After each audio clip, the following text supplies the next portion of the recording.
ഒരു ഓഫീസർ ആവാൻ വേണ്ടി, ഫൈറ്റർ പൈലറ്റ് ആവാൻ വേണ്ടി നമ്മൾ PABT അല്ലെങ്കിൽ പൈലറ്റ് ആപ്റ്റിറ്റ്യൂഡ് ബാറ്ററി ടെസ്റ്റ് എന്നുള്ളൊരു പൈലറ്റ് ആവാൻ ഒരു ടെസ്റ്റ് ഉണ്ട്. അപ്പൊ ഞങ്ങളെയൊക്കെ തൊട്ട് സീനിയർ ബാച്ച് ആയിരുന്നു. ഈ 1-2 ബാച്ചുകളാണ് ക്യാപ്റ്റൻ വിക്രം ബത്രെ പോലുള്ള ആളുകൾ, ലെഫ്റ്റനന്റ് പാണ്ഡെ പോലുള്ള ആളുകൾ, ഇതെല്ലാം നമ്മുടെ സീനിയേഴ്സ് ആയിട്ട് പോയിട്ടുള്ളവർ ആണ്. NSG എന്ന് പറഞ്ഞാൽ അവരൊരു സ്പെഷ്യലിസ്റ്റ് യൂണിറ്റ് ആണ്. ചെറിയ ടീം പോയി ഒരു കമാൻഡോ ഓപ്പറേഷനിൽ പോകാൻ പറ്റും. ജീവിതത്തിന്റെ എല്ലാ ഭാഗങ്ങളും നമ്മൾ വളരെ ദൈവത്തിനൊക്കെ അടുത്തറിയുന്ന ഒരു രീതിയിൽ ഭയങ്കര ടഫ് കോഴ്സാണ്. അവിടുത്തെ സത്യം പറഞ്ഞാൽ അവിടുത്തെ കുട്ടികളെ കുറിച്ചൊക്കെ നമുക്ക് സത്യം വളരെ ഇതാണ്. അവർ ബോംബ് കയറും, ഈ നമ്മളിവിടെ ഉത്സവത്തിൽ പടക്കം അല്ലെങ്കിൽ വെടി വെക്കുന്ന പോലെയാണ് അവിടെ ഡെയിലി വെടിവെപ്പിന്റെ സൗണ്ട് കേട്ടിട്ടാണ് ഓണറേയും ഒക്കെ ചെയ്യുന്നത്. യഥാർത്ഥത്തിൽ അവിടെ ആളുകൾക്ക് ഈ ഒരു പുകമറ സൃഷ്ടിച്ചിരുന്നു. ആർട്ടിക്കിൾ 370 ഉള്ളത് സമയം വരെ നിങ്ങൾക്ക് ഇവിടെ നിലനിൽപ്പില്ല, അത് കഴിഞ്ഞാൽ നിങ്ങൾ ഇല്ല എന്നുള്ള. അത് മാറിയപ്പോഴത്തേക്ക് വെളിയിൽ നിന്നുള്ള ആളുകൾക്ക് അവിടെ ഇൻവെസ്റ്റ് ചെയ്യാൻ വേണ്ടി വരാൻ തുടങ്ങി.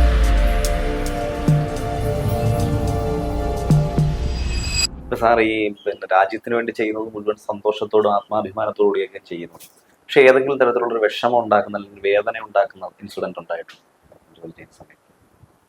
വേദന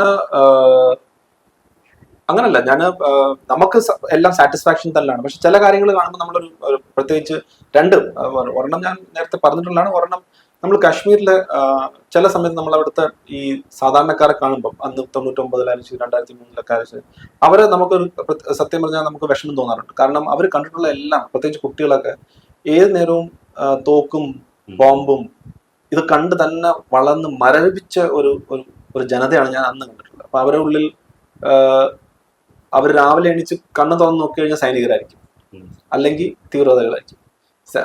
അതാണ് നമ്മളൊക്കെ ഒന്ന് ആലോചിച്ച് നോക്കും. നമ്മളെ ഗ്രാമത്തിൽ ഒരു ക്യാമ്പ് വന്നു കഴിഞ്ഞാൽ അവിടെ നിൽക്കുകയാണ് സൈനികരും, അവിടെ ടെററിസ്റ്റ് വരുന്നു, ഫയറിങ് നടക്കുന്നു ഒക്കെ. അപ്പൊ അവർക്ക് എന്തുമാത്രം ബുദ്ധിമുട്ടുണ്ടാവും എന്നൊന്ന് ആലോചിച്ച് കഴിഞ്ഞാൽ, അപ്പൊ അത് എനിക്ക് പലപ്പോഴും എനിക്ക് വിഷമം തോന്നിയിട്ടുണ്ട്. അതായത് അവിടുത്തെ സാധാരണക്കാർ, അപ്പൊ അവരിൽ ചിലവര് ഭയങ്കരമായിട്ട് ഉദ്രവിക്കുന്ന ആളുകളുണ്ട്. അവരിലെ പൈസ വാങ്ങിച്ച് പലരെയും അവരെ തന്നെ ഉദ്രവിക്കുന്ന ആളുകളുണ്ട്. പൈസ വാങ്ങിച്ചിട്ട് ഈ കള്ള ഇൻഫർമേഷൻ തന്ന് അവരുടെ തന്നെ ആളുകളെ ഒറ്റിക്കൊടുക്കുന്ന ധാരാളം കാശ്മീരിലുണ്ട്. പക്ഷെ വളരെ സാധാരണമായിട്ടുള്ള പാവപ്പെട്ട ആളുകൾ ഉണ്ട്. അപ്പൊ അവരുടെ വിഷമം നമുക്ക് ആക്ച്വലി അന്ന് നമുക്ക് ഫീൽ ചെയ്ത കാര്യമാണ്. രണ്ടാമത് ഇതേപോലെ തന്നെ നോർത്ത് ഈസ്റ്റ്, ഞാൻ അന്ന് അരുണാചൽ പ്രദേശിലായിരുന്നു. അവിടെയും ഇപ്പൊ കേരളത്തിലൊക്കെ ചിലവർ അങ്കിൽ അവിടെ പോയിട്ടുണ്ടെങ്കിൽ അവർക്കറിയാം, വളരെ ഇപ്പോഴും ഒരു 60-70 വർഷം പിന്നോക്കം നിൽക്കുന്ന ഒരു സമുദായം. ഇപ്പോഴും അവിടെ ട്രൈബ്സ് ആണ്, ആ ട്രൈബൽ രീതിയിലാണ്. ഇപ്പോഴും മണിപ്പൂർ ഇഷ്യൂ എന്നൊക്കെ പറഞ്ഞ് ഇവിടെ ആളുകൾ ഇത്രയും ബഹളം വയ്ക്കുമ്പോൾ അവിടെ ചെന്നാലേ അറിയത്തുള്ളൂ ഒരു ട്രൈബ് എന്ന് പറഞ്ഞാൽ എന്താണ്. ഇപ്പൊ ചില ഗ്രാമങ്ങളിൽ നമ്മൾ ചെല്ലുമ്പം ഈ തലയോട്ടി അവർ വെളി വെച്ചിട്ടുണ്ടാവും. ഹെഡ് ഹണ്ടേഴ്സ് ആയിരിക്കും അവർ. പണ്ടത്തെ അവരുടെയൊക്കെ പൂർവ്വജർ ഹണ്ട് ചെയ്ത്, അതായത് അങ്ങോട്ടും ഇങ്ങോട്ടും ട്രൈബൽ വാർസ് കഴിഞ്ഞിട്ട് വന്ന് അവർ ചെയ്ത് വെച്ചേക്കുന്ന പുറത്ത് അവർക്ക് ഇപ്പോഴും നമുക്ക് പോയി കാണാൻ പറ്റും. അപ്പൊ അങ്ങനത്തെ ഒരു രീതിയിലേക്ക് ജീവിക്കുന്ന ഒരു വിഭാഗം ആളുകൾ. അപ്പൊ അവിടെ വെച്ചിട്ടാണ് ഞാനൊരു ഒരു ഇൻസർജന്റ്, അതായത് ഈ തോക്കെടുത്ത് അവിടെ ഒരു നോർമൽ രീതിയാണ്. അവിടെ കശ്മീരിലെ പോലത്തെ ഭീകരവാദികളല്ല നോർത്ത് ഈസ്റ്റിലെ ഇത്. ബിക്കോസ് അവിടെ ഒരു വേ ഓഫ് ലൈഫായിട്ട് മാറിയിട്ടുണ്ട്. അവർ യൂണിഫോം ഇടും, അവര് ഫുൾ അവർക്കായിട്ടുള്ള ഏരിയകളുണ്ട്. ആ സീസ് ഫയർ ഏരിയ അവർ പുറത്തു വരത്തില്ല. ഇത് 47 തൊട്ട് 50 തൊട്ട് നടക്കുന്ന ഒരു ഏരിയ ഉണ്ട്. അതായത് NSCN IM, NSCN K എന്നൊക്കെ പറഞ്ഞ് ഇഷ്ടംപോലെ ക്ലാഷസ്, പിന്നെ അവർ ചർച്ച നടത്തും, പിന്നെ അവർ പിണങ്ങി പോകും, അങ്ങനെയൊക്കെ കുറെ കാര്യങ്ങൾ നടക്കുന്നുണ്ട്. അപ്പൊ അങ്ങനെ ഒരു പയ്യൻ അതിനകത്ത് നമ്മളുമായിട്ട് കോൺടാക്ട് ചെയ്തു, ഞാനുമായിട്ട് സംസാരിച്ചു. 6 മാസത്തോളം ഞാനുമായിട്ട് വളരെ നല്ല രീതിയിൽ ഫ്രണ്ട്ലി ആയിട്ട് സംസാരിച്ചു. നമുക്ക് അദ്ദേഹത്തിന് സറണ്ടർ ചെയ്യണമെന്നുള്ള ഒരു ആഗ്രഹം പ്രകടിപ്പിച്ചു. അദ്ദേഹം അടുത്തിരിക്കുന്നത്, അദ്ദേഹം ഒരു കുട്ടിയും വൈഫും ഒക്കെ ഉള്ള ഒരു വ്യക്തിയായിരുന്നു. ചെറുപ്പക്കാരനായിരുന്നു, 23-24 വയസ്സുള്ളായിരുന്നു. അപ്പം ആ വ്യക്തിയെ ഞാൻ പേരെടുക്കാത്ത അദ്ദേഹത്തിന്റെ മകൻ ഇപ്പോഴും അവിടെ ഉണ്ട്, അതുകൊണ്ടാണ് ഞാൻ പേരെടുക്കാത്തത്. ആ വ്യക്തി അപ്പൊ ഞങ്ങളങ്ങനെ സംസാരിച്ച്, അങ്ങനെ ഇടയ്ക്ക് എന്തെങ്കിലുമൊക്കെ മെഡിസിൻ വേണമെന്ന് പറഞ്ഞാൽ മെഡിസിൻ കൊടുക്കും അവർക്ക്. ബിക്കോസ് അവരെ വേറെ ആരും നോക്കാനില്ല. ആവശ്യക്കാർ ചെറിയ പൈസയൊക്കെ കൊടുത്ത് ഞാനും അദ്ദേഹമായിട്ട് നല്ല രീതിയിൽ സംസാരിച്ച് ഫോൺ വിളിക്കുമായിരുന്നു പുള്ളി. അപ്പൊ പുള്ളി ഇതുപോലത്തെ ഒരു ക്യാമ്പിനകത്തായിരുന്നു. പുള്ളി മടുത്തു. അപ്പൊ ഞാൻ പറഞ്ഞു, നിങ്ങൾ അങ്ങനെയാണെങ്കിൽ തിരിച്ചു പോകാൻ, നമുക്ക് എന്തെങ്കിലും ചെയ്യാം, കൊണ്ട് എന്തെങ്കിലും ജോലി അങ്ങനെ മറ്റു കാര്യങ്ങൾ ഞാൻ ഫുള്ളി ഹെൽപ്പ് ചെയ്യാന്നുള്ള രീതിയിലാണ് നമ്മൾ സംസാരിച്ചത്. അങ്ങനെ അദ്ദേഹം സാധാരണ അങ്ങനെ ആരും വരത്തില്ല. കാരണം അത് പുള്ളി അന്ന് വളരെ സീനിയർ മോസ്റ്റ് റാങ്കിലുള്ള ഒരു ഓഫീസർ റാങ്കിലായിരുന്നു. അവരുടെ ഒരു ഓഫീസർ റാങ്കിലുള്ള ഒരു വ്യക്തിയായിരുന്നു. പക്ഷെ പുള്ളി അഗ്രി ചെയ്തു. അങ്ങനെ ഞാനും എൻ്റെ ഒരു ബഡ്ഡിയുമായിട്ട് ഞങ്ങൾ സിവിൽ ക്ലോത്ത് യൂണിഫോം ഇടാതെ ഒരു സൂമോയിൽ ഞങ്ങൾ ഈ ക്യാമ്പിന്റെ തൊട്ട് അടുത്തുള്ള ഒരു മാർക്കറ്റിൽ പോയി. ആ മാർക്കറ്റിൽ വരാമെന്നാണ് അദ്ദേഹം ഏറ്റിരുന്നത്. അങ്ങനെ അദ്ദേഹം അവിടെ വരികയും ആ സൂമോയിൽ കയറുകയും ഞങ്ങൾ തിരിച്ച് നേരെ ഞങ്ങളെ ക്യാമ്പിലോട്ട് വരികയും ചെയ്തു. അത് കഴിഞ്ഞ് ഞാൻ ഇദ്ദേഹത്തിൻ്റെ അടുത്ത് പറഞ്ഞിരുന്നത് ഒരു കാരണവശാലും എങ്ങോട്ടും പോകരുത്, തിരിച്ച് ഗ്രാമത്തിലോട്ട് ചെന്ന് കഴിഞ്ഞാൽ അവിടെ അവർക്ക് ആളുകളുണ്ട്. ഞാൻ ഇൻ ദ മീൻ ടൈം എൻ്റെ ഒരു അറിയാവുന്ന ഒരു ഓഫീസറുണ്ട് ഹൈദരാബാദിൽ. ആ ഓഫീസർ റിട്ടയർ ആയ ഓഫീസറാണ്. അപ്പൊ അദ്ദേഹത്തിൻ്റെ അടുത്ത് പറഞ്ഞ് ഇദ്ദേഹത്തിന് ഒരു ജോലി അവിടെ ശരിയാക്കി. അപ്പൊ കുറച്ചൊരു 6-7 മാസം അല്ലെങ്കിൽ ഒരു വർഷം അവിടെ താമസിച്ചു കഴിഞ്ഞിട്ട് പിന്നെ ഇദ്ദേഹത്തിന്റെ വൈഫിനെയും കുട്ടിയെയും അങ്ങോട്ട് മാറ്റി അദ്ദേഹം അവിടെ തന്നെ ജീവിതം നയിക്കാന്നുള്ള ഒരു രീതി. ഈ റിട്ടയർഡ് ആയ ആളാണെന്ന് പറഞ്ഞാൽ അവരും ഈ സമയത്ത് ഈ കാര്യങ്ങളിലൊക്കെ ഇടപെടാൻ ചെയ്യും. അത് ബിക്കോസ് അദ്ദേഹം ഇപ്പൊ റിട്ടയർ ആയ അദ്ദേഹം ഒരു സിവിലിയൻ ഒരു രീതിയാണ് ചെയ്യുന്നത്. പക്ഷെ ഞാൻ ഈ കാര്യം പറഞ്ഞപ്പോൾ പുള്ളിക്ക് മനസ്സിലായി. ഞാൻ പറഞ്ഞ നമ്മളൊരു ഇങ്ങനെ ഒരു വ്യക്തിയാണ്, അദ്ദേഹത്തിന് നമ്മൾ എനിക്ക് കൈയൊഴിയാൻ പറ്റുന്നത്, നമ്മൾ റീഹാബിലിറ്റ് ചെയ്യണം. അപ്പൊ അദ്ദേഹം പറയേണ്ട ആവശ്യമില്ല, ഞാൻ വിട്ടാതെ അദ്ദേഹത്തിന് അത് ജോലിയൊക്കെ കണ്ടുവച്ച് സ്ഥലമൊക്കെ എല്ലാം പുള്ളി റെഡിയാക്കി വെച്ചിരുന്നു. ഈ സമയത്ത് എന്റെ പോസ്റ്റിംഗ് വന്നു അവിടെ. അപ്പൊ ഞാൻ അവിടുന്ന് എനിക്ക് വീണ്ടും കശ്മീരിലോട്ടായിരുന്നു പോയത്. അപ്പൊ എനിക്ക് വളരെ പെട്ടെന്ന് എനിക്ക് പോണ്ടി വന്നു. അങ്ങനെ ഞാൻ പോയി, ഞാൻ പറഞ്ഞായിരുന്നു അദ്ദേഹത്തിന്റെ അടുത്ത് ടിക്കറ്റ് വരെ, അതായത് ഞാൻ പോയി അടുത്ത 2 ദിവസം കഴിഞ്ഞിട്ടായിരുന്നു പുള്ളിയുടെ അവിടുന്ന് ട്രെയിൻ ടിക്കറ്റ്. നമ്മളെ പൈമാര് തന്നെ പുള്ളിയെ ട്രെയിനിനോട് കൊണ്ടിരുത്തി വളരെ സീക്രട്ട് ആയിട്ട് കൊണ്ടുപോയി. എന്നിട്ട് പുള്ളി ഹൈദരാബാദിലോട്ട് പോകാൻ വേണ്ടിയുള്ള എല്ലാം ചെയ്തു കൊടുത്തായിരുന്നു. അപ്പൊ ഞാൻ പോയി. ഞാൻ ശ്രീനഗറിൽ വന്ന് ലാൻഡ് ചെയ്ത് ഞാൻ തിരിച്ച് ഇവിടെ വിളിച്ചപ്പം യൂണിറ്റിൽ, അതായത് ശ്രീനഗറിൽ ഞാൻ കാശ്മീരിൽ വന്ന് തിരിച്ച് എന്റെ ബറ്റാലിയനിൽ വിളിച്ച് ചോദിച്ചു ആ പയ്യൻ എങ്ങനെ ഉണ്ടെന്ന് ചോദിച്ചപ്പം അവൾ പറഞ്ഞു പുള്ളി ഇല്ല, പുള്ളിയെ. അപ്പം ഞാൻ എന്ത് പറ്റിയെന്ന് ചോദിച്ചപ്പോൾ പുള്ളി പറഞ്ഞ്, അതായത് നാളെ പോകാൻ വേണ്ടി ഇരുന്നതാ പുള്ളി ട്രെയിനിൽ. തലേന്ന് രാത്രി പുള്ളിയുടെ വൈഫിനെയും കുട്ടിയെ കാണാൻ വേണ്ടി പുള്ളി വീട്ടിൽ പോയി, ഗ്രാമത്തിൽ പോയി. അവർ കറക്റ്റായിട്ട് മാർക്ക് ചെയ്ത് വെച്ചിട്ടുണ്ടായിരുന്നു. അവർ വരുമെന്ന് അവർക്കും ചിലപ്പോൾ അറിയാമായിരിക്കും. കാരണം ഇയാൾ മിസ്സിംഗ് ആയ സമയത്ത് തന്നെ അവർക്ക് മനസ്സിലായി പുള്ളി എവിടെയോ മാറിയതാണ്. അങ്ങനെ അവർ വെയിറ്റ് ചെയ്ത് അവരുടെ വൈഫിന്റെയും കുട്ടിയുടെയും മുമ്പിൽ വെച്ച് തന്നെ പുള്ളിയെ ഒറ്റ ബുള്ളറ്റിൽ കില്ല് ചെയ്തു. എന്നിട്ട് അതിനെ കെട്ടി തൂക്കി അവിടെ ഇടുകയും ചെയ്തു. അപ്പൊ അത് എനിക്ക് തന്നെ സംബന്ധിച്ചോളം ഭയങ്കര ഒരു വിഷമമായി. അതായത് നമ്മളൊരു 6 മാസം പ്രയത്നിച്ച് പുള്ളിയെ, ഒരു സൈനികം എന്ന് പറയുമ്പോൾ നമുക്ക് എപ്പോഴും ഫയറിംഗ് മാത്രമല്ല, ഒരാളെ കൊണ്ടുവരാനുള്ള ഒരു സറണ്ടർ ചെയ്യിപ്പിക്കാനുള്ള ഒരു ഇതുണ്ടായിരുന്നു.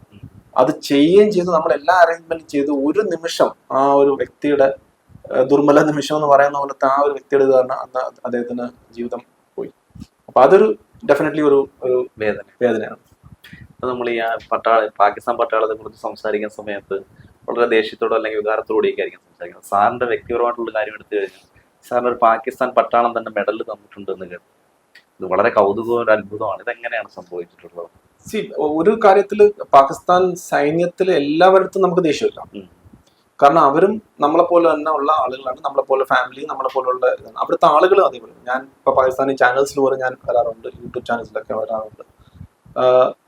അവരിൽ ചിലവർക്ക് ഒരു ശത്രു മനോഭാവം ഉണ്ട്. അത് അവരുടെ താല്പര്യത്തിന് വേണ്ടിയാണ്, അതെന്ത് താല്പര്യമായിക്കോട്ടെ. പക്ഷെ അത് എല്ലാവരും അങ്ങനെയാണെന്ന് ഞാൻ വിശ്വസിക്കുന്നു. നല്ല ഓഫീസേഴ്സും ഉണ്ട്, നല്ല ജവാന്മാരും ഉണ്ട്, നല്ല ആളുകളും ഉണ്ട്, അതിനകത്ത് യാതൊരു സംശയമില്ല. അവരിൽ ചിലവർക്ക് ഈ ഒരു ശത്രു മനോഭാവം അവർ രാഷ്ട്രീയപരമായിട്ടാവാം അല്ലെങ്കിൽ മറ്റു താല്പര്യങ്ങളും ഉണ്ടാവാം അവരിന്ന് ചെയ്യുന്നത്. ഞാനത് ഈ ഒരു ഇൻസിഡന്റ് സണ്ണിൽ പറഞ്ഞു. ഞാനത് യുണൈറ്റഡ് നേഷൻസ് UN ആഫ്രിക്കയിൽ എന്നെ ഇവിടുന്ന് ഡെപ്യൂട്ടേഷനിൽ വിട്ട ഒരു സമയമുണ്ട് 2007-8 പീരീഡിൽ. അപ്പം നമ്മൾ ഇന്ത്യയിൽ നിന്ന് കുറച്ച് പേരെ സെലക്ട് ചെയ്ത് ഇങ്ങനെ ഡെപ്യൂട്ടേഷനിൽ വിടാറുണ്ട്. അവിടെ നമ്മൾ മിലിറ്ററി ഒബ്സർവർ ആയിട്ടാണ് പോകുന്നത്. അവിടെ ഈ ട്രൈബ്സ് തമ്മിലുള്ള യുദ്ധം ഇതിനെ തടയാനും അതിനെ റിപ്പോർട്ട് ചെയ്യാൻ വേണ്ടിയാണ് നമ്മുടെ ഈ പല പല രാജ്യങ്ങളിൽ നിന്ന് അവിടെ ഓഫീസേഴ്സ് വരുന്നത്. അപ്പൊ നമ്മൾ ഈ UN ഉണ്ടല്ലോ, യുണൈറ്റഡ് നേഷൻസ് യുദ്ധം തടയാൻ അങ്ങനെ ചെന്നപ്പോഴാണ് എൻ്റെ കൂടെ മറ്റ് പാകിസ്ഥാനി ഓഫീസേഴ്സും ഇംഗ്ലണ്ടിലെ UK ഓഫീസേഴ്സും അങ്ങനെ യൂറോപ്യനും ഫിലിപ്പീൻസ് അങ്ങനെ എല്ലാവരും ഉണ്ടായിരുന്നു. അപ്പൊ ഞങ്ങളെ ഒരു ടീം ഉണ്ടായിരുന്നു അവിടെ. അതിനകത്താണ് ഈ UN മെഡലുണ്ട്. അപ്പൊ അന്ന് ആ UN മെഡൽ എനിക്ക് തന്ന ഞങ്ങളുടെ ഡെപ്യൂട്ടി കമാൻഡർ ആയിരുന്ന ബ്രിഗേഡിയർ ജനറൽ ഫാറൂഖ് ബഷീർ എന്ന് പറഞ്ഞിട്ട് പാകിസ്ഥാൻ ആർമിയുടെ ഒരു ഓഫീസറായിരുന്നു. അദ്ദേഹം വളരെ നല്ലൊരു ഓഫീസറായിരുന്നു അദ്ദേഹം. അപ്പം ഞങ്ങളുടെ ബോസ് എന്ന് പറഞ്ഞാൽ ജനറൽ ബിക്രം സിംഗ് ആണ്, പിന്നീട് നമ്മുടെ ആർമി ചീഫ് ആയിട്ടുണ്ട്. അപ്പൊ ജനറൽ ബിക്രം സിംഗ് അന്ന് ഇല്ല അവിടെ. അപ്പൊ ഡെപ്യൂട്ടി അദ്ദേഹം പറഞ്ഞ് ഞാൻ ചെയ്യുമെന്ന് പറഞ്ഞാൽ എന്നെയും ഓരോ ഓഫീസറാണ് ഞങ്ങൾ രണ്ടുപേർക്കാണ് തന്നത്. എനിക്കും ആ ഒരു അവാർഡ് പുള്ളി വെച്ച് തന്നത്. അപ്പം സാധാരണ രീതിയിൽ പാകിസ്ഥാൻ ആർമി അങ്ങോട്ടും ഇങ്ങോട്ടും ഞങ്ങൾ ബുള്ളറ്റ്സ് മാത്രമേ എക്സ്ചേഞ്ച് ചെയ്യാറുള്ളൂ. അന്ന് വളരെ കൗതുകരമായിട്ട് അദ്ദേഹം എനിക്ക് എൻ്റെ ചെസ്റ്റിൽ ഫുള്ളി അവാർഡ്, അതായത് ആ മെഡൽ കുത്തിത്തരുകയായിരുന്നു. അപ്പൊ അത് ഇപ്പോഴും എനിക്ക് ഓർമ്മയുണ്ട്. അന്നത്തെ അതേ ബ്രിഗേഡിലുണ്ടായിരുന്നതാണ് ജനറൽ ബാജ്വ, പിന്നീട് അദ്ദേഹം ആർമി ചീഫായിരുന്നു, ഇതിന് മുന്നുള്ള ചീഫായിരുന്നു. അപ്പൊ ഇവരൊക്കെ അന്ന് ഉണ്ടായിരുന്നു. അവരെല്ലാം അവരുടെ രീതിയിൽ പ്രൊഫഷണൽസ് ആയിരുന്നു. പിന്നെ അവരവരുടെ പ്രശ്നങ്ങളും മറ്റു കാര്യങ്ങളും ഉണ്ട്.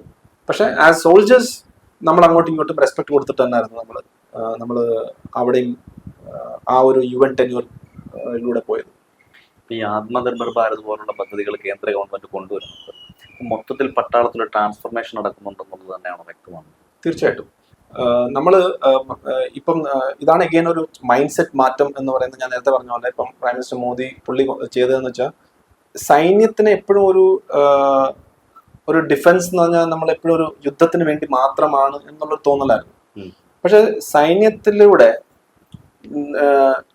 ഭാരതത്തിന്റെ എക്കോണമിയിലും അതൊരു എഫക്റ്റ് ഉണ്ടാക്കാൻ പറ്റും എന്നുള്ളതാണ് ഈ ആത്മനിർഭർ ഭാരത്. അതായത് നമ്മൾ ധാരാളം നമുക്ക് എക്യുപ്മെന്റ് ആവശ്യമുണ്ട്. നമ്മളെ സുരക്ഷയെ സംബന്ധിച്ചുള്ള നമുക്ക് ധാരാളം ആവശ്യങ്ങളുണ്ട്. അത് നമ്മൾ എപ്പോഴും പുറം രാജ്യങ്ങളിലാണ് കൊണ്ടുവരുന്നത്. നമ്മൾ ലോകത്ത് തന്നെ ഏറ്റവും ടോപ്പ് രാജ്യങ്ങളിലൊന്നാണ് ഈ യുദ്ധ സാധനങ്ങൾ വാങ്ങിക്കുന്നത്. അതെന്തുകൊണ്ട് ഇവിടെ നിർമ്മിച്ചു? നമുക്കിവിടെ ടാലന്റ് ഉണ്ട്, എഞ്ചിനീയേഴ്സ് ഉണ്ട്, നല്ല രീതിയിലുണ്ട്. അപ്പൊ അത് ഇവിടെ ഉപയോഗിച്ച് കഴിഞ്ഞാൽ ഇവിടെ ആളുകൾക്ക് ജോലി കിട്ടും, ഇവിടെ ആളുകൾ ആ ഇൻഡസ്ട്രി വളരും. അപ്പൊ അത് എക്കോണമിയിലും പോവും, നമ്മളെ ഫോറിൻ എക്സ്ചേഞ്ച് പുറത്തോട്ട് പോകത്തുമില്ല, ഇവിടെ അത് വളരുകയും ചെയ്യും. അതുപോലെ തന്നെ നമുക്ക് എപ്പോഴാണ് ആവശ്യം അപ്പോഴും നമുക്ക് നമ്മളെ ആളുകൾ ഒരിക്കലും നോന്ന് പറയത്തില്ല. കാരണം കാർഗിൽ യുദ്ധത്തിലേക്ക് സമയത്തും അല്ലെങ്കിൽ 1962 യുദ്ധം നടന്ന സമയത്തും നമ്മൾ ചില സമയത്ത് നമുക്ക് ചില കാര്യങ്ങൾ പെട്ടെന്ന് ചെന്നപ്പോൾ ആളുകൾ തന്നില്ല. നമുക്കത് ആർട്ടിലറി ഷെൽസ് ആയാലും ശരി മറ്റു കാര്യങ്ങൾ അവർ തന്നില്ല. അവർ പറഞ്ഞ് ഇപ്പം തരാൻ പറ്റത്തില്ല, കാരണം അവരുടെ അടുത്ത് വേറെ ആരെങ്കിലും വിളിച്ച് പറയും. അമേരിക്ക പോലുള്ള രാജ്യം പറയുകയാണെങ്കിൽ ഇവർ കൊടുക്കണ്ടെന്ന് പറഞ്ഞാൽ അവർ കൊടുക്കത്തില്ല. അതേസമയം നമ്മളെ ഇൻഡസ്ട്രി ഇവിടെ ഉണ്ട്, നമ്മളെവിടെ ഒരു ഇൻഡസ്ട്രി ഉണ്ടെങ്കിൽ അവർ രാത്രിയും പകലും നമുക്ക് വേണ്ടി അത് ചെയ്തു തരും. അപ്പൊ എപ്പോഴും നമുക്ക് അവൈലബിൾ ആണ്. അപ്പൊ ഇങ്ങനെ പല പല കാരണങ്ങൾ കൊണ്ട് വലിയൊരു മാറ്റം ഇന്ന് നടന്നുകൊണ്ടിരിക്കുകയാണ്. അപ്പം ഇപ്പം നടക്കുന്ന വെച്ചാൽ നമ്മൾ ഏറ്റവും വലിയ ഇമ്പോർട്ടർ, അതായത് സാധനങ്ങൾ വാങ്ങുന്ന ഒരു രാജ്യത്തിൽ നിന്ന് ഏറ്റവും വലിയ എക്സ്പോർട്ടറായി മാറിക്കൊണ്ടിരിക്കുന്ന ഒരു ട്രാൻസിഷൻ ഫേസിലാണ് നമ്മളിപ്പോൾ ഉള്ളത്. ഒരു 10 വർഷത്തിനുള്ളിൽ ഐ തിങ്ക് ഒരു വലിയൊരു മാറ്റം വരും. അതിലൂടെ ധാരാളം ആളുകൾക്ക് ജോലി, ധാരാളം ഇൻഡസ്ട്രി വളരും, ധാരാളം ടെക്നോളജി വളരും. ബിക്കോസ് ഈ ഒരു ടെക്നോളജി എന്ന് പറഞ്ഞു കഴിഞ്ഞാൽ സനലിന് അറിയാൻ ചിലപ്പോൾ ഇന്റർനെറ്റ് തന്നെ US-ന്റെ ആർമിയാണ് ആദ്യമായിട്ട് ഉപയോഗിച്ചത്. അവരുടെ കാര്യത്തിന് ഉപയോഗിച്ചിട്ടാണ് ഈ ലോകം മൊത്തം ഇന്റർനെറ്റ് യൂസ് ചെയ്യുന്നത്. അപ്പൊ അതേപോലെ ഈ ടെക്നോളജി നമ്മളിവിടെ ഡെവലപ്പ് ചെയ്ത് കഴിഞ്ഞാൽ ആ ടെക്നോളജി നമ്മളെ ആളുകൾക്ക് വേറെ രീതിയിലേക്ക്, ചിലപ്പോൾ ഹെൽത്തിലായിരിക്കും, ചിലപ്പം ഇൻഫ്രാസ്ട്രക്ചറിലായിരിക്കും, വേറെ രീതിയിലുള്ള നമുക്കത് യൂസ് ചെയ്യാനുള്ള രീതിയിലേക്ക് മാറും. സോ ആത്മനിർഭർ ഭാരത് പ്രത്യേകിച്ച് ഡിഫൻസിൽ നെക്സ്റ്റ് 10 yearsൽ ഒരു റാഡിക്കൽ ആയിട്ടുള്ള മാറ്റങ്ങളാണ് നമുക്ക് കാണാൻ സാധിക്കുന്നത്. സാർ നേരത്തെ സംസാരിക്കുന്ന സമയത്ത് സിനിമയിൽ നമ്മൾ കണ്ടത് ഈ ബഡ്ഡി എന്നുള്ളത്, ആക്ച്വലി എന്തായി ബഡ്ഡി എന്നുള്ളത്? ബഡ്ഡി എന്ന് പറഞ്ഞാൽ ഒന്നുമല്ല. ബഡ്ഡി എന്ന് പറഞ്ഞാൽ നമ്മുടെ സൈന്യത്തിൽ ഒരു ഗോൾഡൻ റൂൾ എന്ന് പറഞ്ഞാൽ നമ്മൾ ഒരിക്കലും ഒറ്റയ്ക്ക് ഒരു കാര്യം ചെയ്യത്തില്ല. അതായത് ബിക്കോസ് എനിക്കിപ്പോ ഫ്രണ്ടിലോട്ടല്ലേ കാണാൻ പറ്റില്ല, എന്റെ ബാക്ക് കാണാൻ ആരുമില്ല, നമുക്ക് അവിടെ ദൈവം കണ്ണ് തന്നിട്ടില്ലല്ലോ. അപ്പം പക്ഷെ അറ്റാക്ക് എവിടെ നിന്ന് വേണമെങ്കിലും വരാം. സിമ്പിൾ ലോജിക് പറഞ്ഞു കഴിഞ്ഞാൽ അറ്റാക്ക് എവിടെ നിന്ന് വരാം അല്ലെ, നമ്മൾ ഇവിടുന്ന് വേണമെങ്കിലും ഫയർ ചെയ്യാം, എവിടെ നിന്ന്. അപ്പൊ നമ്മൾ ഈ ബാക്ക് കവർ ചെയ്യുന്ന ഒരാൾ വേണം, അതാണ് ബഡ്ഡി. അപ്പൊ അതായത് എന്റെ കൂടെ ഇപ്പൊ സനലാണെങ്കിൽ ഞാൻ ഫ്രണ്ടിലോട്ട് നോക്കുമ്പോൾ സനല് ബാക്കിലോട്ടായിരിക്കും നോക്കുന്നത്, ഞാൻ ഇങ്ങോട്ട് നോക്കുമ്പോൾ സനൽ അങ്ങോട്ട് നോക്കും. അപ്പൊ അങ്ങോട്ടും ഇങ്ങോട്ടും അവർ കോംപ്ലിമെന്ററി ആയിരിക്കും, മനസ്സിലല്ലേ? ഇപ്പൊ ഞാൻ സനലിന്റെ ബഡ്ഡിയും സനലിന്റെ ബഡ്ഡിയും ഞാനായിരിക്കും, അങ്ങനെ തിരിച്ച് അങ്ങോട്ടും ഇങ്ങോട്ടും. അപ്പൊ ഓഫീസറിനോ ജവാനോ ഒന്നുമില്ല, അവർ ആ 2 പേര് ഒരുമിച്ചായിരിക്കും എപ്പോഴും ഓപ്പറേറ്റ് ചെയ്യുന്നത്. അവരുടെ അണ്ടർസ്റ്റാൻഡിങ് ഭയങ്കര ട്രെമൻഡസ് ആയിരിക്കും. അതായത് ഒരു കാര്യം പറയേണ്ട ആവശ്യമില്ല, സംസാരിക്കേണ്ട ആവശ്യമില്ല. അപ്പൊ എന്റെ ബഡ്ഡി KP കൃഷ്ണപാൽ സിംഗ് എന്നൊക്കെ പറഞ്ഞിട്ട് എന്റെ ബഡ്ഡി ഉണ്ട്, അല്ലാതെ എന്റെ കല്യാണത്തിൽ വരെ വന്നിട്ടുള്ള ആളാണ്. ഈ അറ്റാക്കിലൊക്കെ മാറുമോ ഈ ബഡ്ഡി? ഇല്ലല്ല, ജനറലി നമ്മൾ ഒരുവിധം പിന്നെ ചിലപ്പോൾ ലീവിനൊക്കെ പോകുമ്പോൾ വേറൊരു ആള് വരുമെന്നല്ലാതെ സാധാരണ നമ്മൾ ഒരു ഓപ്പറേഷൻസിന് പോകുന്നത്, ഞാൻ ഈ ഓപ്പറേഷണൽ ആസ്പെക്റ്റിൽ മാത്രമാണ് ബഡ്ഡി എന്നുള്ള ടേം യൂസ് ചെയ്യുന്നത്. ആ ബഡ്ഡി ഒരുമിച്ച് തന്നെ ആയിരിക്കും. അപ്പൊ നമ്മൾ ഒന്നും പറയേണ്ട കാര്യമില്ല, അവർക്കറിയാം. അതുപോലെ തന്നെ അദ്ദേഹം ചെയ്യുന്ന കാര്യം എനിക്കും അറിയാം, എന്തൊക്കെ ചെയ്യാൻ പറ്റും, എന്തൊക്കെ ചെയ്യാൻ പറ്റത്തില്ല എന്നൊക്കെ വളരെ കറക്റ്റ് ആയിട്ടുള്ള ഒരു അണ്ടർസ്റ്റാൻഡിങ് ഉണ്ട്. അപ്പൊ അതിനകത്തൊരു ഇൻഫൻട്രി ബറ്റാലിയന്റെ ഒരു ഗുണം എന്ന് വെച്ച് കഴിഞ്ഞാൽ നമ്മൾ ഇപ്പം പീസ് സ്റ്റേഷനിൽ, അതായത് നമ്മൾ ഇപ്പം ഓപ്പറേഷൻ അല്ലെങ്കിൽ നമ്മൾ ഒരുമിച്ചായിരിക്കും ഈ വേരിയസ് ഗെയിംസ് ഒക്കെ കളിക്കുന്നത്, ഫുട്ബോൾ കളിക്കുന്നത്, ഹോക്കി കളിക്കുന്നത്, ക്രിക്കറ്റ് കളിക്കുന്നത്, എല്ലാം നമ്മൾ ഒരുമിച്ചായിരിക്കും ആ കളിയിൽ പ്ലേ ഗ്രൗണ്ടിലും ഈ ബഡ്ഡീസ് ഒക്കെ ആയിരിക്കും നിൽക്കുന്നത്. അപ്പൊ എന്നെ ഫുട്ബോളിൽ തള്ളിയിട്ടവരായിരിക്കും ചിലപ്പോൾ എന്റെ ബഡ്ഡി ആവാൻ നിൽക്കുന്നത്. അങ്ങനെയാണ്, അവിടെ ഓഫീസേഴ്സ് ഒന്നുമില്ല. അപ്പൊ അതേ ആള് ഞാൻ ലെഫ്റ്റനന്റ് ആയിട്ട് ഫുട്ബോൾ കളിച്ച് തള്ളിയിട്ട് പിന്നെ ഞാൻ കമാൻഡിങ് ഓഫീസർ ആയപ്പോൾ പുള്ളി സുബേദാർ മേജറായി. അപ്പൊ എനിക്ക് അദ്ദേഹത്തിന് അറിയാം കറക്റ്റായിട്ട് ഞാൻ എവിടെ നിൽക്കുമ്പോൾ പുള്ളി എന്നെ തള്ളും, എന്നെങ്കിലും ചെയ്യത്തില്ല, അതൊക്കെ അല്ലോ. ഞാൻ സ്പോർട്സ്മാൻ സ്പിരിറ്റിലാണ് ഞാൻ പറയുന്നത്. അപ്പൊ അദ്ദേഹത്തിന് എന്നെ നന്നായിട്ട് അറിയാം ഏത് കാര്യത്തിൽ ഞാൻ. അപ്പൊ അങ്ങനത്തെ ഒരു understanding over A period of time വരുമ്പോഴാണ് ഒരു ബഡ്ഡി എന്നുള്ള ഒരു കോൺസെപ്റ്റ് അതൊരു ലൈഫ് ലോങ് ആയിട്ടുള്ള രീതിയിൽ മാറി. ഇപ്പം തന്നെ എന്റെ ബഡ്ഡി എന്നെ ഇപ്പോഴും വിളിക്കാറുണ്ട്. KP ഞാൻ പറഞ്ഞില്ല, അപ്പോഴത്തേക്കും ഒരു 10-11 മാസം ലീവിന് പോവാതെ എന്റെ കല്യാണത്തിന് വേണ്ടി വെയിറ്റ് ചെയ്ത് കല്യാണം ഇവിടെ വന്നു. അപ്പൊ അദ്ദേഹം ഇപ്പോഴും എന്നെ ആഴ്ചയിൽ 1-2 ദിവസം വിളിക്കാറുണ്ട്, അദ്ദേഹത്തിന്റെ കാര്യങ്ങൾ പറയാറുണ്ട്, അദ്ദേഹത്തിന്റെ വിഷമങ്ങൾ പറയാറുണ്ട്, നമ്മൾ അങ്ങോട്ട്. അതാണ് ഒരു ബഡ്ഡി എന്ന്. സോ ഒരു ഒരു സ്പെഷ്യൽ റിലേഷൻ ആണ്. ഇപ്പൊ ഈ കാശ്മീരിലൊക്കെ നമ്മൾ ഈ അറ്റാക്ക് അല്ലെങ്കിൽ ടെററിസ്റ്റിനെ കുറിച്ചുള്ള ഇൻഫർമേഷൻ ആണല്ലോ വരുന്നത്. നമ്മൾ എങ്ങനെ ഈ ഇൻഫർമേഷൻ അവരുമായിട്ട് എങ്ങനെ റിലേഷൻഷിപ്പ് കീപ്പ് ചെയ്യുന്നത്? ചിലപ്പോൾ എപ്പോഴും ശരിയാവണമെന്നില്ലല്ലോ. അവരെങ്ങനെ നമുക്ക് വിശ്വസിക്കാൻ സാധിക്കുന്നത്? വിശ്വസിക്കുന്നത് പല പല ഫാക്ടേഴ്സിലാണ്. നമുക്ക് സനൽ പറഞ്ഞ ഒരു ഇൻഫർമേഷൻ കിട്ടുന്നത് ഇൻഫർമേഷനിലാണല്ലോ എല്ലാം ഇരിക്കുന്നത്. ഇന്റലിജൻസ് ആണ് അത്. ഇൻഫർമേഷൻ അതിനെ ഇന്റലിജൻസ് ആക്കി മാറ്റി. ഇന്റലിജൻസ് ആണല്ലോ.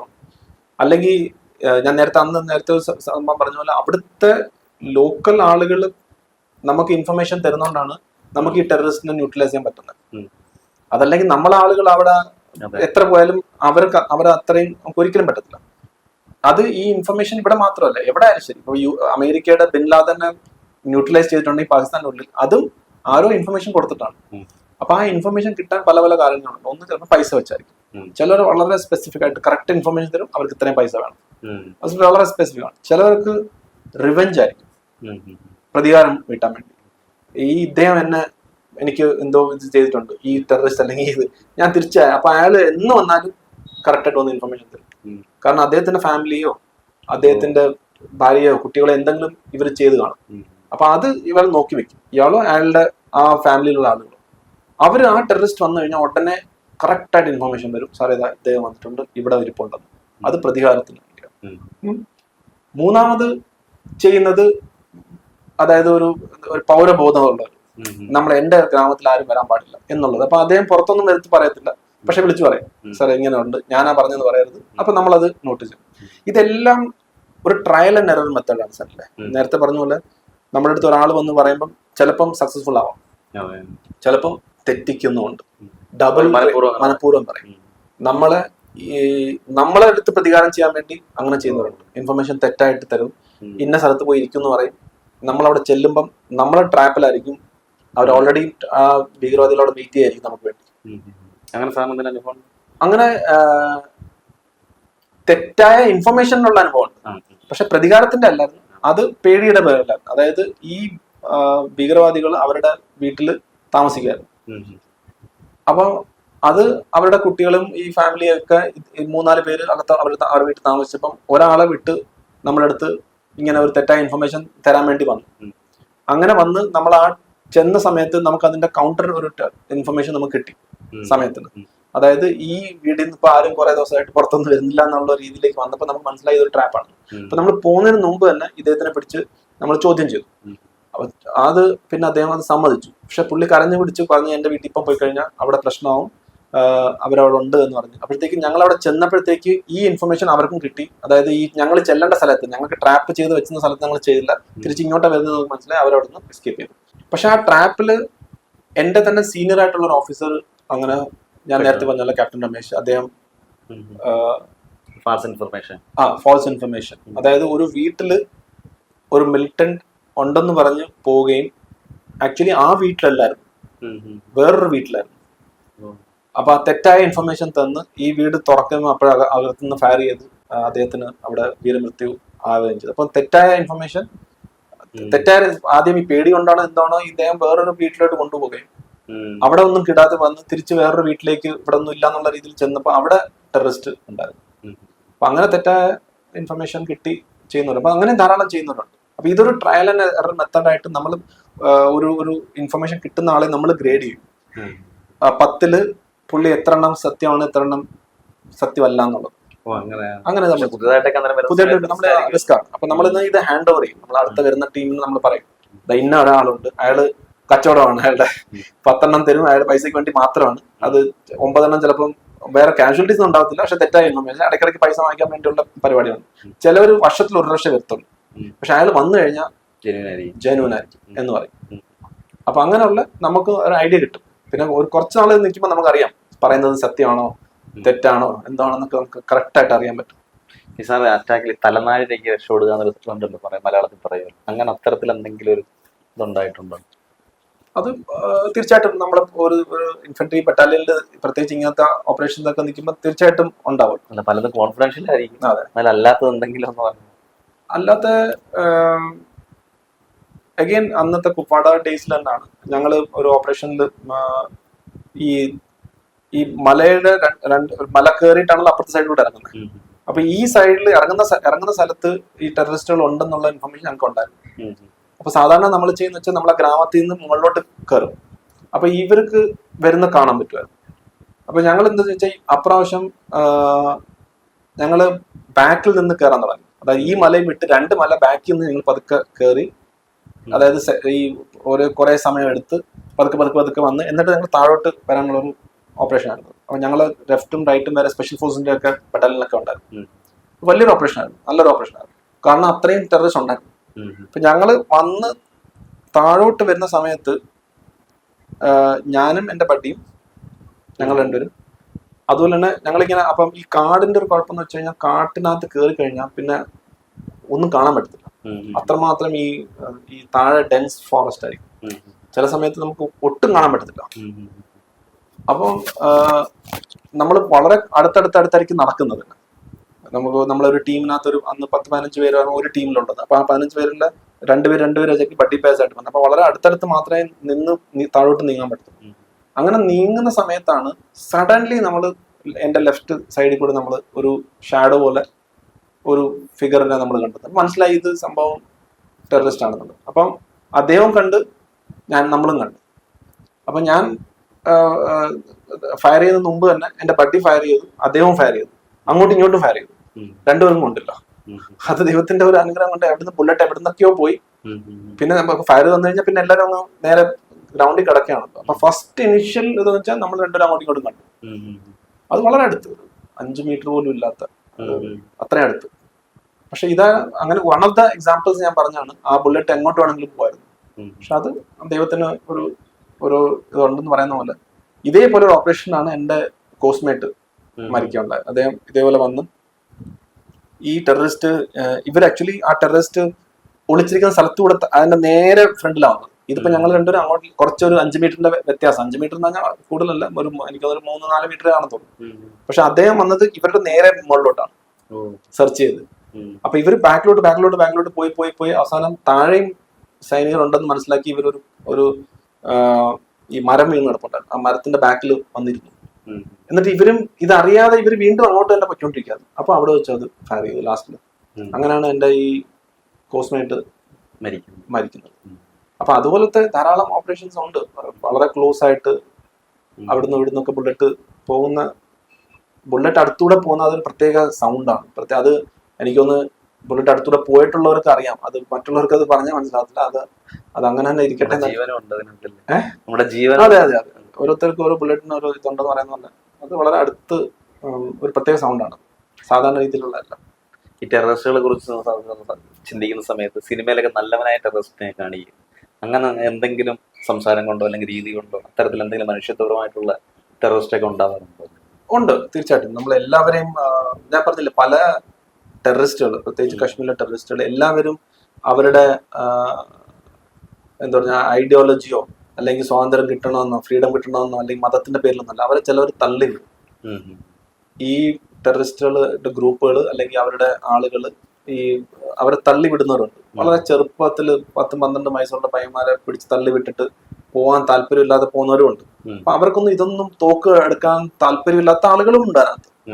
അങ്ങനെ എനിക്കൊന്നും നേരത്തെ ഉള്ള ഒരു പ്രോഗ്രാമിൽ പറഞ്ഞിട്ടുള്ളതാണ്. അതായത് ഞങ്ങളൊരു ഓപ്പറേഷൻ ചെയ്യുന്ന സമയത്ത് ഞങ്ങളുടെ ഒരു സൈനികൻ വീഴുകയുണ്ടായി ഒരു കുഴിയിലോട്ട്. അപ്പൊ ഞങ്ങളൊരു ടെററിസ്റ്റിന് ഒരു ഗ്രൂപ്പ് ഓഫ് ടെററിസ്റ്റ് വന്നിട്ടുണ്ടെന്ന് ഞങ്ങൾക്ക് അറിയാമായിരുന്നു. അങ്ങനെ ഞങ്ങൾ സെർച്ച് ചെയ്ത് പോയതായിരുന്നു. പക്ഷെ ഇദ്ദേഹം താഴെ വീണു. ഞങ്ങൾ പോയി റെസ്ക്യൂ ചെയ്തു. അവിടെ നിന്ന് പെട്ടെന്ന് പുള്ളി താഴെ കൊണ്ടുപോയി, എല്ലാം പോയി, അങ്ങനെ പോയി. അപ്പൊ അവിടെ അന്നത്തെ കാലത്ത് ഈ റേഡിയോ സെറ്റിലൂടെ സംസാരിക്കുമായിരുന്നു. ടെററിസ്റ്റും സംസാരിക്കും, നമ്മളും സംസാരിക്കും.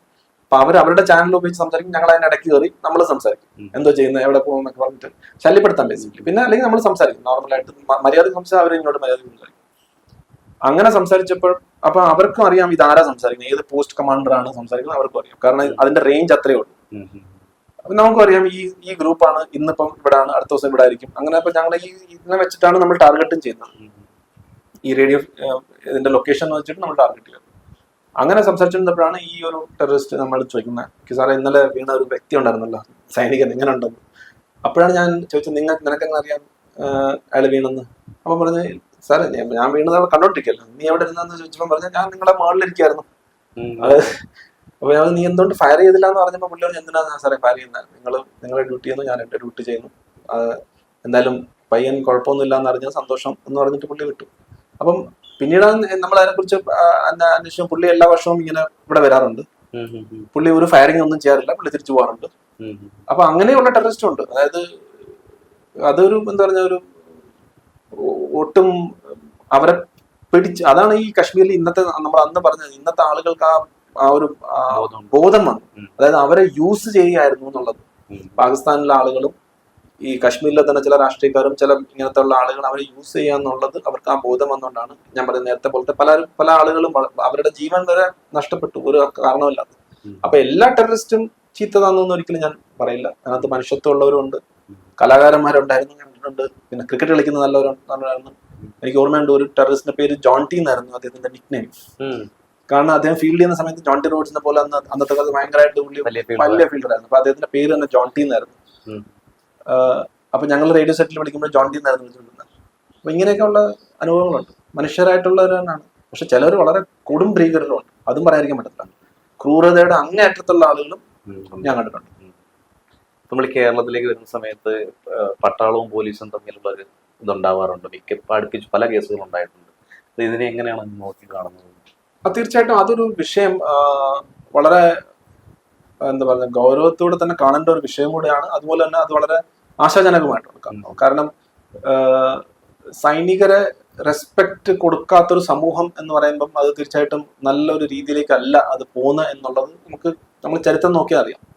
സൈനികരെ, സ്ത്രീകളെ, മൃഗങ്ങളെ, ഇങ്ങനെയൊക്കെയുള്ള കുറെ ഇതുണ്ട്. ഹ്യൂമൻ റൈറ്റ്സ് അതുകൊണ്ടാണല്ലോ, ആനിമൽ റൈറ്റ്സ്. അതുപോലെ തന്നെ സൈനികർ, സ്ത്രീകൾ, ഇവരെയൊക്കെ അതുപോലെ ഏറ്റവും പാവപ്പെട്ട നിൽക്കുന്നവരുണ്ട്. അപ്പൊ സൈനികർ എന്ന് പറഞ്ഞാൽ അവരുടെ മാതൃരാജ്യത്തിന് വേണ്ടി അതിർത്തിയിൽ നിന്ന് അവരവരുടെ സേവനം ചെയ്തുകൊണ്ടിരിക്കുകയാണ്. അപ്പൊ അതിനകത്ത് വേണമെങ്കിൽ ചോദിക്കാൻ നിങ്ങൾ ജോലി ചെയ്യാൻ, ജോലിയല്ല, ജോലി ചെയ്യുന്നതെങ്കിൽ ഇന്ന് ജോലിക്കാട്ടി അപ്പുറം സ്വന്തം ജീവൻ കൊടുക്കാൻ വേണ്ടി റെഡിയായി നിൽക്കുന്ന ഒരു വിഭാഗമാണ് ഈ സൈനികർ. അപ്പൊ അവരെ അഗെയിൻസ്റ്റ് ആയിട്ട് തീർച്ചയായിട്ടും ചില പോലീസെങ്കിലും വളരെ ഡിസ്റെസ്പെക്ട്ഫുൾ ആയിട്ടാണ് ബിഹേവ് ചെയ്യുന്നത്. അതിന്റെ ഒരു കാരണം പോലീസിന് ഒരു ധാർഷ്ട്യമുണ്ട്. ചിലവർക്ക് വളരെ നല്ല പോലീസ് ഓഫീസേഴ്സ് ഉണ്ട്, നല്ല പോലീസ് കോൺസ്റ്റബിൾസും മറ്റുള്ളവരുണ്ട്. അവരെ കുറിച്ചല്ല, ഒരു ചെറിയ വിഭാഗം ആളുകളുണ്ട്. അവരുമായിട്ടാണ് ഈ അഭിഭാഷകരായാലും ശരി, മീഡിയ ആയാലും ശരി, ഇവർക്കൊക്കെ ഏറ്റുമുട്ടൽ വരുന്ന ഈ ഒരു ക്രിമിനൽ മൈൻഡ് സെറ്റ് ഉള്ള പോലീസിൽ ഉള്ള രാഷ്ട്രീയപരമായിട്ടുള്ള ബാക്കിംഗ് ഉള്ള ആളുകളെ കുറിച്ചാണ് ഞാൻ സംസാരിക്കുന്നത്. അവർക്ക് ഈ സൈനികർ വരുമ്പം ചില സമയത്ത് അവരുമായിട്ടുള്ള ഈ പ്രശ്നമാണ് കൂടുതലും വഷളാവുകയും അത് വളരെ മോശ രീതിയിലേക്ക് മാറും. അപ്പൊ പോലീസിനെ സംബന്ധിച്ചോളം പോലീസും അവരുടെ കോൺസ്റ്റബിൾസും ഓഫീസേഴ്സിന്റെ അടുത്ത് ഒരു ട്രെയിനിങ്ങിന്റെ ഭാഗമായിട്ട് പറഞ്ഞു കൊടുക്കാനും ഇങ്ങനെ ഒരു കാര്യങ്ങൾ ചെയ്യണമെന്നുള്ള എന്താണെന്നുള്ളത് ഒരു കുറച്ചും കൂടെ ഒരു സെൻസിറ്റൈസേഷൻ ആവശ്യമുണ്ടെന്നാണ് ഞാൻ വിശ്വസിക്കുന്നത്. എന്നാൽ മാത്രമേ ഈ ഒരു പ്രശ്നങ്ങൾ കുറച്ചും കൂടെ ഒരു പരിഹാരം, അതായത് ഒരു സൈനികൻ ഒരു പോലീസ് സ്റ്റേഷനിൽ എന്തെങ്കിലും ഒരു പ്രശ്നമായിട്ട് വന്നു കഴിഞ്ഞാൽ ഒരു ചെറിയൊരു പ്രയോറിറ്റി കൊടുക്കാം. കാരണം അദ്ദേഹത്തിന്റെ ലീവ് അത്രയേ ഉള്ളൂ. ഒരു 20 ദിവസം 10 ദിവസം ലീവിൽ വരുന്ന ഒരു സൈനികനെ ദിവസം മൊത്തവും പോലീസ് സ്റ്റേഷൻ നിർത്താതെ ഒരു പരിഗണന കൊടുത്തു കഴിഞ്ഞാൽ അത്രയും കാര്യങ്ങൾ കുറച്ചും കൂടെ ബെറ്റർ. ഇത് നടക്കുന്ന സ്റ്റേറ്റ്സ് ഉണ്ട്, നോർത്ത് ഇന്ത്യയിലൊക്കെ നടക്കുന്ന കാര്യങ്ങളാണ് ഇതൊന്നും. അവിടെ കാരണം അവർ യുദ്ധം കണ്ടിട്ടുണ്ട്, അവരെന്താണ് പ്രശ്നങ്ങൾ നേരിട്ട് കണ്ടിട്ടുള്ള സ്ഥലമായതുകൊണ്ട് അവർ സൈനികർ എന്താണെന്നുള്ള നല്ല ധാരണയുണ്ട്. ഇവിടെ അത് ഇല്ല എന്നാണ് എനിക്ക് ഫസ്റ്റ് പറയുന്നത്. രണ്ടാമത്തെ, സൈനികരെ ഭാഗത്ത് പ്രത്യേകിച്ച് ലീവിന് വരുമ്പോൾ കുറച്ചും കൂടെ ഒരു ഡിസിപ്ലിൻ ചിലവരെങ്കിലും പാലിക്കേണ്ടിയിരിക്കുന്നു എന്നും ഞാനൊരു സൈനികരായിട്ടുള്ള എല്ലാവരും അവരുടെ ഭാഗത്തും, എല്ലാവരും അല്ല, 99% ആളുകളും വളരെ ഡിസിപ്ലിൻഡും മറ്റു കാര്യങ്ങളാണ്. 1% ആളുകൾ നിങ്ങൾ ലീവിലാണെങ്കിലും നിങ്ങളൊരു സൈനികനാണ്. നിങ്ങൾ ലീവ് കഴിഞ്ഞ് പോയാലും നിങ്ങൾ സൈനികരാണ്. നിങ്ങൾ ലീവിന്റെ സമയത്ത് നിങ്ങൾ ഐഡന്റിറ്റി കാർഡ് കാണിക്കുമ്പോൾ നിങ്ങൾ സൈനികനാണ്. അപ്പൊ ആ കാർഡ് എടുത്ത് കാണിക്കുമ്പോൾ നിങ്ങൾ അതിന്റെ ഡിഗ്നിറ്റി മെയിൻറ്റെയിൻ ചെയ്യണം എന്നും കൂടി ഞാൻ പറയും. പക്ഷെ മോർ ഫോർ കേരള പോലീസിന്റെ ആ ഒരു സിസ്റ്റത്തിൽ മാറ്റം വരണം. അതെനിക്ക് തോന്നുന്നു ഈ ഹയസ്റ്റ് ലെവലിൽ ഇരുന്ന് കുറച്ചും കൂടി ഇന്റഗ്രേഷൻ ഒക്കെ ചെയ്ത് ഇത് സൈന്യം എന്താണെന്നും പോലീസ് എന്താണെന്നും ഒക്കെ ഉള്ള രീതിയിലേക്കുള്ള ഒരു സിവിൽ മിലിറ്ററി റിലേഷൻ എന്ന് പറയും അതിനെ, ആ രീതിയിലേക്ക് വന്നു കഴിഞ്ഞാൽ തീർച്ചയായിട്ടും മാറും. എനിക്കത് തോന്നുന്നില്ല എല്ലാ പോലീസുകാരും അങ്ങനെയാണ്, പക്ഷെ ചിലവരിൽ ഡെഫിനറ്റ്ലി മാറ്റത്തിന്റെ വലിയ ആവശ്യമുണ്ട്.